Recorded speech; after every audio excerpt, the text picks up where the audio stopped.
इतिहास तो ना मैंने देखा ना सामने वाले लोगों ने देखा। अब इसमें कुछ लोग होंगे जो वीडियो देखेंगे बोलेंगे कि इतिहास तूने देखा नहीं तो बोल कैसे रहा है। पेट्रोल प्याज सिलेंडर जब बढ़ता है तो कम भी होता है, ठीक है। महंगाई जो रहे ना अप डाउन करती रहती है। ये शेयर मार्केट जिसे बोलते हैं ना, ये शेयर मार्केट का तरह। भैया आपका शुभ नाम क्या है? मेरा नाम शुभम कुमार मौर्य, हिंदू। देखो हम ये नहीं कह रहे अगर तुम्हारा तुम रखो, हमारा है हम रखो। हम भाईचारे के लिए निर्भर रहते हैं, लेकिन तुम भाई की जगह तुम भाई हटा दो, चारा ही चारा बना रहे हो। गाय थोड़ी है तो वही फैली हुई चींटी हैं। तो हमको साइड वाली जो चीनी के दाने हैं ना उनको ख़त्म करना है। कोई सा भी मंदिर नहीं देता और सामने वालों को भी कोई सी भी मस्जिद नहीं देती। आज तक राजनीति को ना कोई समझा है और ना ही कोई आगे समझ पाएगा, क्योंकि राजनीति एक ऐसी चीज़ है जिसको आज तक कोई समझ ना किसी को समझा पाया और ना ही अपन समझ पाए।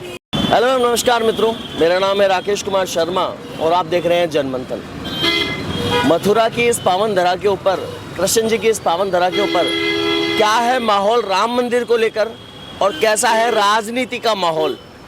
चाय की चर्चा से 9 साल पहले जो कहानी शुरू की थी मोदी जी ने, उसी से जुड़े हुए कुछ सवाल इसी चाय के साथ पूछते हैं। भैया आपका शुभ नाम क्या है? मेरा नाम शुभम कुमार मौर्य, हिंदू। ये हिंदू मुझे ऐसे लग रहा है कि हाल ही में कुछ लोग ज़्यादा लगाने लग गए। ऐसा था ना, वो वाली आपने कहावत सुनी होगी, जब महाराणा प्रताप को भी घास खानी पड़ी थी ना, वही 70 साल से हम लोगों के हाल थे। लेकिन कुछ लोग इस बात को जान चुके हैं और कुछ लोग समझने में भी अभी उनको ना समझ हो रहे हैं। आपने वो अब कहावत सुनी होगी जैसे कि चीनी का दाना डालो तो सारी चींटी उसी पर आती हैं, वहीं पे तुम चारों तरफ चीनी के दाने डाल दोगे तो सारी चींटियाँ फैल जाती हैं। तो वही फैली हुई चींटी हैं। तो हमको साइड वाली जो चीनी के दाने हैं ना उनको ख़त्म करना है। भाई साहब पहेलियाँ बहुत हो जा रहे हैं, चीनी के दानों से निशाना और कहीं लगा रहे हैं। खैर यहाँ पे खाली नाम बताने में भैया ने एक लंबा चौड़ा जो है पूरा कैलकुलेशन समझा दिया। भैया ये बताइए, राम मंदिर बन रहा है, उसको लेकर पहले तो मैं आपकी प्रतिक्रिया जानना चाहूँगा। राम मंदिर बनना है, अच्छी बात है। और ये जो काम अब हो रहे हैं ये 20-30 साल पहले हो जाना चाहिए था।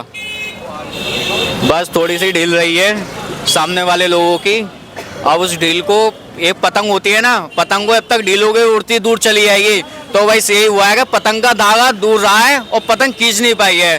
तो जब से मोदी जी आए हैं, योगी जी आए हैं और अमित शाह आए हैं, जो अभी इस वक्त वृंदावन की धरती पर भी मौजूद हैं आज की डेट में 1 जनवरी 2024, अगर वो पहले आते, वो पहले इसको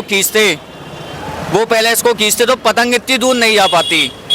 तो आपको लग रहा है कि अगर बीजेपी गवर्नमेंट पहले आ जाती तो बेटर रहता? अगर पतंग इतनी दूर जाती, अब उन्होंने एक काम करा है, ठीक है, मैं पतंग की बात पे एक उदाहरण देना चाहता हूँ। अगर पतंग जैसे उन्होंने खींच कर पतंग को, सामने वाली पतंग को काटा है, अगर वही पतंग 20-30 साल पहले कटती तो जो अब इतनी एनर्जी है ना, इतनी पावर एंड मोटिवेशन है, कॉन्फिडेंस है, ये 20-30 साल पहले लोगों का होता। लेकिन अब हम सौभाग्य हैं इस बात से, खुश हैं इस बात से कि इस उम्र में, इस पीढ़ी में राम मंदिर का फैसला देखा है, राम मंदिर का बनने का निर्माण देखा है और राम मंदिर 22 जनवरी की ओपनिंग देखी है, जिससे अलीगढ़ के सारा मंत्रिमंडल 22 जनवरी को 21 जनवरी को रात से यहाँ से रवाना होगा।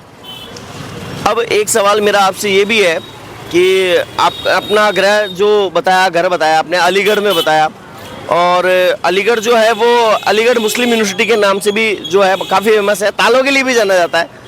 तो अलीगढ़ वालों के दिमाग में एट द मोमेंट क्या चल रहा है, राम मंदिर को लेकर क्या चल रहा है? फिलहाल तो अभी आज से 2 दिन पहले वहाँ पे भगवा यात्रा निकाली गई है, जो भगवा यात्रा 6 से 7 किलोमीटर की लंबाई में थी। उसको देख के जो राम जी की सेना थी वो अलीगढ़ में तैयार हो चुकी है। अब वो जाने का इंतजार कर रही है, सही समय आते हैं तो सही समय देख के किस तारीख में वहाँ से वो सेना निकाली जाएगी। और ये बात पूरे अलीगढ़ मंडल को भी पता चल चुका है भगवा यात्रा देख के, जिस लोगों ने भगवा यात्रा देखी है। अच्छा, भाजपा को राम मंदिर निर्माण का जो है कितना बेनिफिट मिलने वाला है? विपक्षी ये कह रहे हैं कि जो ये तो कोर्ट के डिसीजन से बना है, ये इसमें बीजेपी का क्या रोल है? आप ये बोल रहे हैं कोर्ट के डिसीजन से बना है, ये विपक्षी बोल रहे हैं। विपक्षी बोल रहे हैं, ठीक है, आप नहीं बोल रहे, चलो विपक्षी बोल रहे हैं, ठीक है। कोर्ट के डिसीजन से बना है, मैंने इसको एक्सेप्ट कर रहा हूँ, ठीक है। और कोर्ट का जब कोर्ट का फैसला आता है तो उसको कोई भी नहीं जुटला सकता, कितना भी बड़ा क्रिमिनल क्यों ना हो। विकास दुबे भी मरा था, औतिक अहमद भी मरा है, ठीक है। लेकिन जो कोर्ट का जो फैसला बात कर रहे हैं, उन्होंने अपने 24 वकील बिठा लेते, और सिर्फ यहाँ से 2 थे। अगर 24 बैठते ना तो काशी मथुरा भी जाता और ये जन्म मूवी भी जाती। सिर्फ 2 ने अब इतना करा है ना, जाएगा तो ये भी। देखो हम ये नहीं कह रहे अगर तुम्हारा तुम रखो, हमारा है हम रखो, हम भाईचारे के लिए निर्भर रहते हैं, लेकिन तुम भाई की जगह तुम भाई हटा दो, चारा ही चारा बना रहे हो, गाय थोड़ी है। तो आपको क्या लग रहा है, जैसे आप अयोध्या में हैं, सॉरी इस समय मथुरा में हैं, और मथुरा के अंदर बड़ी परिचर्चाएं गर्म है कि यहाँ पे भी अभी जो है टाइटल सूट का केस कोर्ट में चल रहा है, तो क्या लगता है लोगों का अब एक्सपेक्टेशंस क्या है? अब कुछ लोग इसको ये बोल लेंगे 2024 में इलेक्शन आ रहे हैं इस वजह से इसको छेड़ा गया है, लेकिन वो होता है ना कि नंबर वाइज नंबर का वो सीन रहता है ना, तो उसको हम क्वांटिटी वाइज इसको करते रहते हैं, हम नहीं मतलब सरकार। अगला मिशन क्या है? लोग ये कहते हैं कि साहब अयोध्या तो झांकी है और काशी और मथुरा बाकी है, तो क्या लगता है ये इसके पीछे लॉजिक क्या है? लॉजिक कुछ नहीं है, बस जो मैं ये नहीं कह रहा कि सामने वाला आदमी बेकार है या ये बेकार है, बस जो जिसकी जगह है वो उसके पास रहे, जो हमारी जगह है वो हमारे पास रहे। अगर आप 2 भाई हो, अगर आप उसके पास 100 गज जा रही है, तुम्हारे पास 50 गज जा रही है, तो उसमें आप भी विरोध उठाओगे कि उसको 100 क्यों दे रहे हो? अब वो बात अलग है, भाईचारा है तो दे दो, और नहीं भाईचारा निभाया था इतने दिनों तक उसके पास थी भाई, अब केस कुछ तो करना ही पड़ेगा ना लेवल में आने के लिए। अब उसने 100 मंजिल का मकान बना लिया, हमारे पास तो एक छोटी सी झोपड़ी पड़ी हुई है, तो सामने वाला पार्टी 100 गज जमीन के लिए कब तक विरोध नहीं करेगा? तो इतिहास को लेकर जो सवाल खड़े होते हैं, लोग बताते हैं अपना अपना इतिहास, तो ना मैंने देखा ना सामने वाले लोगों ने देखा। अब इसमें कुछ लोग होंगे जो वीडियो देखेंगे बोलेंगे कि इतिहास तूने देखा नहीं तो बोल कैसे रहा है, ठीक है, लेकिन इतिहास के अकॉर्डिंग चलोगे तो इतिहास हमारा बहुत पुराना है, और इतिहास में जो हमारे महाराजा राजा रहे हैं, शिवाजी महाराज, महाराणा प्रताप, और भी कई झांसी रानी बाई रही हैं, बहुत से लोग हैं जिनका भी इतिहास का जो है ना एक कॉपी पे नहीं लिखा जाता, उनको सिर्फ हमारे बड़े बूढ़े बुजुर्गों के लोगों के माध्यम से सुनने को मिलता है, या फिर हमें इंटरनेट के माध्यम से सुनने को मिलता है। तो जो एक बात और चल रही है अभी आपके यूपी के अंदर ज़्यादा है, जो चंद्रशेखर रावण है और ऐसे और बहुत से दलित नेता हैं, साथ ही विपक्ष के भी बहुत से नेता हैं, उनका ये कहना है कि क्या राम मंदिर लगा रखा है, राम मंदिर खाने के लिए थोड़ी दे देगा। राम मंदिर बनाया तो उसमें रोजगार नहीं मिला है, इंजीनियर को रोजगार नहीं मिला, मजदूरों को नहीं मिला, किसको रोजगार नहीं मिला?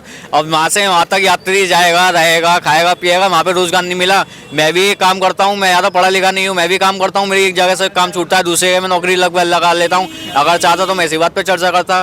काम करने को ढूंढने वाले बहुत मिलते हैं, जैसे कि हमारे भैया ने बोला था कि पढ़े तुम 8वीं तक हो, 5 तुम फर्स्ट क्लास एसी में काम रहे हो, तो ऐसा थोड़ी नहीं होता है, क्वालिफिकेशन के लिए सब बनते हैं। तो आपको लग रहा है जो महंगाई बेरोजगारी की बातें होती हैं वो कहीं ना कहीं इतनी मजबूत धरातल के ऊपर नहीं है? मैं मानता हूं कि हिंदुस्तान के अंदर महंगाई का बहुत जमाना है, महंगाई है और पहले से ज़्यादा है, लेकिन कुछ चीज़ों को देखकर महंगाई बढ़ाई जाती है, जैसे कि जैसे देश विदेशों में युद्ध चलता है तो वहाँ से भी चीज़ सप्लाई नहीं होती। मतलब बाहरी ताकतों को आप जिम्मेदार मानते हैं, सरकार की नीतियों को जिम्मेदार नहीं मानते? मैं भारत की ताकत के जिम्मेदार नहीं मानता, जो अपने शॉर्टेज होती है हिंदुस्तान के अंदर। अब तुम ज़्यादा दूर मत जाओ, प्याज ही कम उगना स्टार्ट हो गया, किसान कम प्याज का अपना मार्जिन समझेगा, प्याज कम हो जाएगी, वही 100 किलो आगे बढ़ जाएगी, फिर अपने मूली भाव दिखाएगी वहाँ पे, क्योंकि भटूरे वाला प्याज के मूली रख के देगा। एक छोटी सी एक ठेले की इकोनॉमिक्स समझ आ रहे हैं भाई साहब। अच्छा, आपका शुभ नाम क्या है? सुनील वर्मा। कहाँ से है सुनील जी? कोटा से।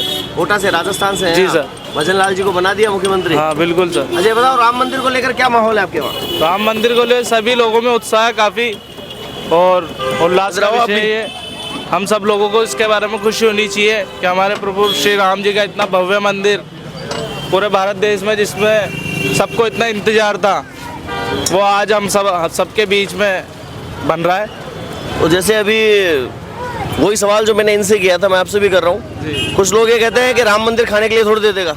देखिए, खाने के लिए तो कोई सा भी मंदिर नहीं देता, और सामने वालों को भी कोई सी भी मस्जिद नहीं देती। रोजगार जनरेट करता है क्या मंदिर?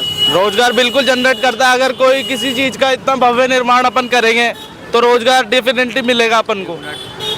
आपने मुझसे पूछा, भैया से भी पूछा, हमसे भी पूछा कि मंदिर रोजगार देता है, आप इसी जन्म मूवी में चले आओ, इतने इतने से बच्चे तिलक लेके घूम रहे हैं सिर्फ 10-10 रुपये लगाने के लिए। 10 रुपये में रोटी नहीं आ रही, लेकिन वो रोजगार का जरिया तो ढूंढ रहे हैं। मंदिर से रोजगार नहीं मिलता, लेकिन मंदिर से बहुत सारे काम मिलते हैं। अपना बिजनेस भी खोला जा सकता है, छोटे मोटे लेके स्टेटमेंट लेके कुछ भी कर सकते हो। रोजगार का मतलब खाली सरकारी नौकरी नहीं है। सरकारी नौकरी नहीं है, अपना बिजनेस भी खोला जा सकता है। बात अगर नौकरी सबके ऊपर निर्भर होती तो ये भाई अपना यहाँ पे दुकान पे नहीं खड़ा होता, ये भी स्कूल में आकर पढ़ के सरकारी नौकरी की तैयारी कर रहा होता। अब वैकेंसी निकली है यूपी कांस्टेबल की, उसमें भी सब कर रहे हैं, और जो अच्छे ओहदे के लायक होगा तो उसकी 100% बढ़ती होगी। अब ये नहीं है कि वहाँ पर 50-60 नंबर डाल के बैठे हुए हैं। तो आपको लग रहा है कि भी महंगाई बेरोजगारी के जो मुद्दे विपक्ष उठाता है वो कहीं ना कहीं लोकसभा चुनाव में जाके फुस हो जाएंगे? लोकसभा चुनाव में आके देखो, महंगाई जो है अभी जब बढ़ती है तो कम भी होती है। पेट्रोल, प्याज, सिलेंडर जब बढ़ता है तो कम भी होता है, ठीक है। महंगाई जो रहे ना अप डाउन करती रहती है। ये शेयर मार्केट जिसे बोलते हैं ना, ये शेयर मार्केट का तरह का अपना रहता है, बढ़ता तो उतरता भी है। अब ये बोल रहे हैं अगर वो सस्ती हो जाएगी वहाँ तक जाने के लिए, लोकसभा चुनाव तक जाने के लिए 2024 में तो हम आ चुके हैं, अब वहाँ पे आने के लिए कम हो जाएगी तो विपक्ष ये बोलेगा कि इलेक्शन की वजह से कम कर दी, फिर सरकार जीत जाएगी, फिर किसी कारण होगा। तो विपक्ष का काम होता है बोलना, बोलने दो जब सामने वाले बंदे को काम नहीं दिखता। जैसे कि एक कारीगर है, चाहे वो 10 इस दीवार पे अच्छा काम कर जाएगा, लेकिन दूसरा कारीगर आके इसकी बुराई करेगा। चलो मैं मानता हूँ पहले कारीगर ने गलत काम करा इस दीवार पे, दूसरा आएगा वो सही कर जाएगा, लेकिन तीसरा कारीगर को बुलाओगे वो भी इसकी दीवार की आगे जो है ना बुराई ही करेगा। वो राजनीति में आलोचना के बारे में आप कह रहे हैं, राजनीति में आलोचना करना सबका अधिकार है, सब आलोचना तो करेंगे भाई, कुछ तो लोग कहेंगे, लोगों का काम है कहना। अगर जब तक हम किसी विषय को लेके मुद्दा ना उठाएं, राजनीति को मैं बताऊं, आज तक राजनीति को ना कोई समझा है और ना ही कोई आगे समझ पाएगा, क्योंकि राजनीति एक ऐसी चीज है जिसको आज तक कोई समझ ना किसी को समझा पाया और ना ही अपन समझ पाए। ठीक है, आप बताइए। अब विपक्ष पार्टी का काम ही होता है कि किसी बात को मुद्दा उठाना, जब तक वो उसको आगे नहीं बढ़ाएगा। तो वोट बैंक होती है ना, वोट बैंक, तो वोट बैंक कैसे हाथ में आएगी? वोट बैंक भी तो आगे हाथ में आनी चाहिए। और वोट बैंक हाथ में आने के लिए किसी रोजगार को आगे कर दिया, उसको महंगाई को आगे कर दिया, 2 चीज़ 3 चीज़ 4 चीज़ बेकार हैं, तो उसमें से कुछ चीज़ अच्छी भी तो हैं। 2024 में किसकी सरकार देख रहे हैं? 2024 में तो फिलहाल सरकार किसी की भी हो सकती है, कोई अंतर्यामी नहीं है, लेकिन हमारा समर्थन भाजपा को रहेगा। जय भाजपा, तय भाजपा। जय हिंद, जय भारत।